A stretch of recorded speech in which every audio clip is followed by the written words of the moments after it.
Hello, I'm Sophie and welcome to my channel Sophie's Stained Glass. Lots of videos about architectural blocks. Today's job is to try and repair this window which has blown slightly. That's to say it's got give in it now where it shouldn't have. And it's not actually an old window, it's a new reproduction window. And we're going to try and strengthen the lead by covering it with solder. Now I don't know if this is going to actually work, but I've talked to the client and he's happy for me to have a go because it's probably the intervention which is least disruptive. If this fails, we'll try and drill to put a saddle bar in, but of course the drill goes very close to the glass and it's a bit scary to do that. So this will be an interesting experiment to see if coating the moving lead with solder is on both sides is going to be enough to strengthen it. So this is the door and this is the offending panel which has got movement in it, and some of the solder joints are cracked, although that might be on the other side. We're just going to get it into a horizontal position and start soldering. So the first thing I'm going to do is clean the lead, because as you know I won't get a good solder joint unless I've cleaned it. So I've got my gentle wire brush.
I'm just cleaning the excess flux off at the moment, the tallow that's flowed onto the glass.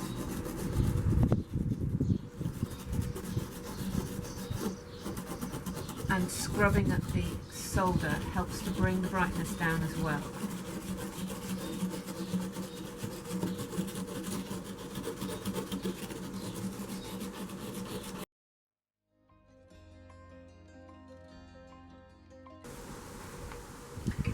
So now I'm going to apply some patina just to take the colour down.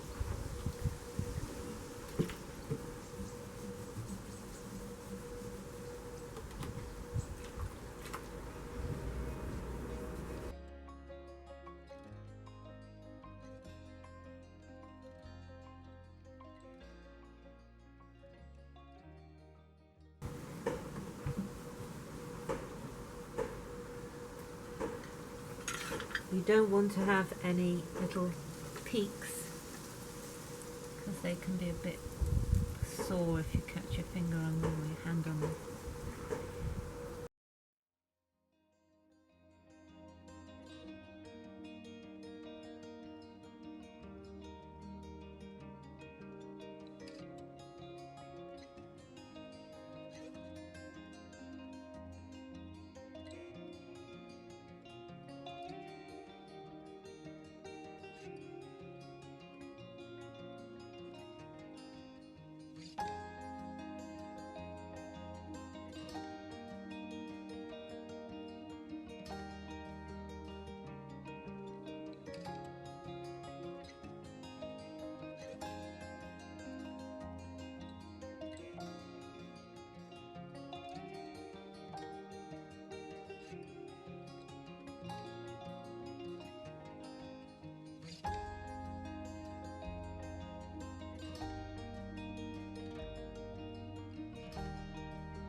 So that's complete now.